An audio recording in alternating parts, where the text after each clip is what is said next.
আমাদের হাজার হাজার বছরের পূর্বপুরুষরা মুসলিম সমাজের বিকাশের জন্য, মুসলিম জাতির উন্নতির জন্য তারা তাদের মেহনতের উপার্জনের অর্থ সম্পদকে আল্লাহর রাহে দান করেছে।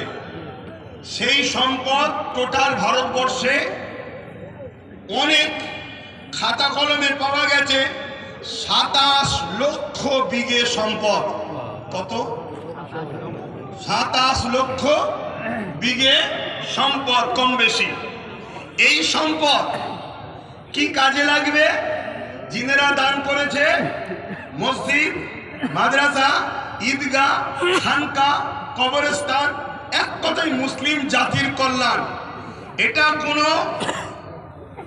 অন্য কোনো সম্পদ নয়, এটা সম্পূর্ণ ধর্মীয় ও ব্যক্তিগত সম্পদ। ইসলামে যেমন নামাজ একটা পার্ট, রোজা একটা পার্ট, হজ একটা পার্ট, যাকাত একটা পার্ট, ঠিক তেমন ইসলামেরই একটা পার্ট মানুষের সেবায় দান করা। এইটা দান করেছে। এই সম্পদ দীর্ঘ বছর ধরে চলে আসছে। এই সম্পদকে ঠিকভাবে নিয়ন্ত্রণ করার জন্য, এই সম্পদকে হেফাজতে রাখার জন্য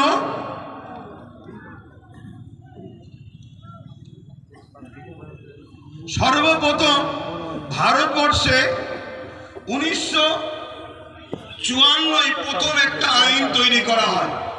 কংগ্রেস পিরিয়ড চলছিল। তাদের কাজকে আমি খুব একটা খারাপ বলবো না।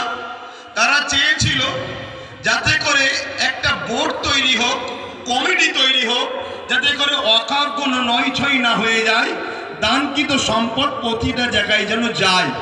তারা বোর্ড তৈরি করলো ঠিকই, কিন্তু ব্যবহারের জায়গায় ঠিকভাবে চলছিল না। তাদের ইচ্ছা ছিল ভালো, কিন্তু কিছু অশুভ লোক ঢুকে যাওয়ার জন্য ওই ওয়াকফের অর্থ লুট হতে শুরু হলো। তারপরে এই ওয়াকফকে 1995-এ আরেকবার সংশোধন করা হলো। সেই সংশোধনে আরো সুন্দর করে যাতে করে এই ওয়াকফকে হেফাজত করা যায় তার জন্য ব্যবস্থা করা হলো। এরপরে এই 77 বছর আইন তৈরি হয়েছে, ওয়াকফ হেফাজতের জন্য বোর্ডও হয়েছে, সুন্দর সিস্টেমও হয়েছে, কিন্তু দুঃখের বিষয় যারাই নেতৃত্বে যায়, যারাই দায়িত্বে থাকে, তারাই সরকার আন্ডারটেকিং, সরকারের নিয়ন্ত্রণের লোক যায়। তাই 77 বছর ধরে কম বেশি সব গভর্নমেন্টই এই ওয়াকফের টাকার মধু চেকেছে। তার মানে আমাদের সম্পদ ঝেড়ে খেয়েছে। খোলা কথা, আপনাদের অসুবিধা হচ্ছে?